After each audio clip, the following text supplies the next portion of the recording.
Est-ce que vous pouvez nous présenter l'événement? Africa 2025 est un cycle de conférences et de rencontres que nous avons engagé pour accompagner les réflexions et les débats sur la croissance et sur l'émergence des pays africains. Lorsque nous avons analysé les sujets à faire, nous avons convenu de parler de cette idée des politiques fiscales. Parce qu'elle est là, parce qu'elle est présente, parce que non seulement c'est un choix de politique économique qui est, je dirais, extrêmement important, chaque pays ayant sa philosophie fiscale, mais en plus, lorsque la fiscalité est déréglée, on se rend très vite qu'elle peut être à l'origine de problématiques beaucoup plus importantes, à savoir le commerce illicite, la contrebande, les trafics, voire plus loin.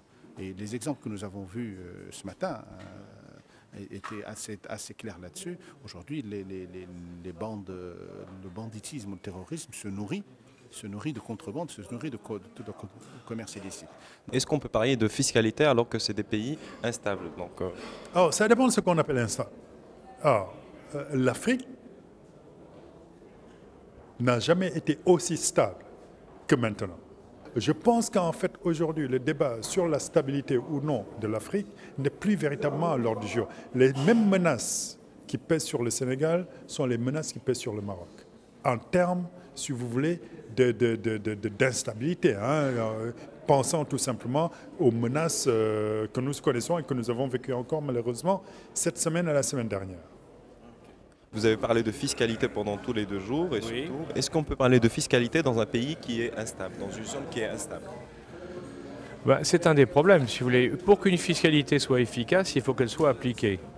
Donc il faut à la fois qu'elle soit raisonnable, parce que si elle est trop élevée, les gens ne la payent pas ou s'en vont, donc tout s'arrête tout.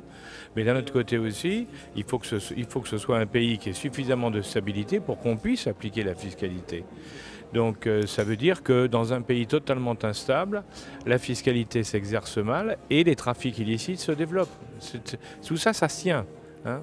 Voilà, c'est tout le fond du problème dans un séminaire comme celui-là, c'est de sensibiliser des professionnels et des gens de l'administration à cette réalité. C'est-à-dire qu'il faut que la fiscalité soit raisonnable. Si on tape trop fort, ça ne marche pas. D'un autre côté, si la fiscalité, on ne peut pas la mettre en œuvre parce qu'on n'a pas les moyens, alors il faut trouver autre chose parce que ça se termine toujours mal. Tant qu'on augmente la fiscalité, les taxes, donc on augmente le risque de contrebande et donc de financement du terrorisme. Absolument, il y a une relation directe entre l'augmentation des taxes et la montée de la contrebande. Et ça aussi, c'est un problème. Donc il faut que le politique, si vous voulez, la haute administration et le politique, trouve un équilibre entre les besoins de l'État légitime et dont il a besoin de faire des taxes ou de créer des taxes ou de les augmenter pour pouvoir financer toutes les activités de l'État. Mais d'un autre côté, il faut savoir ne pas aller trop loin parce que sinon, ça a un effet qui est absolument négatif. Et pour le Maroc, c'est quoi ses contributions? Le Maroc donne une contribution, mais dans beaucoup de domaines, si vous voulez. Le Maroc, d'abord, est un pays qui est stable. Donc ça, c'est important par rapport à ce que je vous disais. Bon, mais il y a aussi autre chose. Il y a le fait que le Maroc, sur le plan de l'administration, est un pays qui est considéré par tous les pays autour comme bien géré. Donc c'est un exemple aussi, c'est-à-dire que le Maroc peut communiquer ou expliquer, en particulier dans les pays africains qui font partie de cette réunion, eh bien on peut échanger sur les meilleurs moyens justement de mettre en œuvre une fiscalité et de l'appliquer. Hein, et de lutte aussi contre les trafics illicites, puisque là-dessus on est tous concernés, puisque ça a été d'ailleurs un des thèmes de cette réunion. Ok, merci.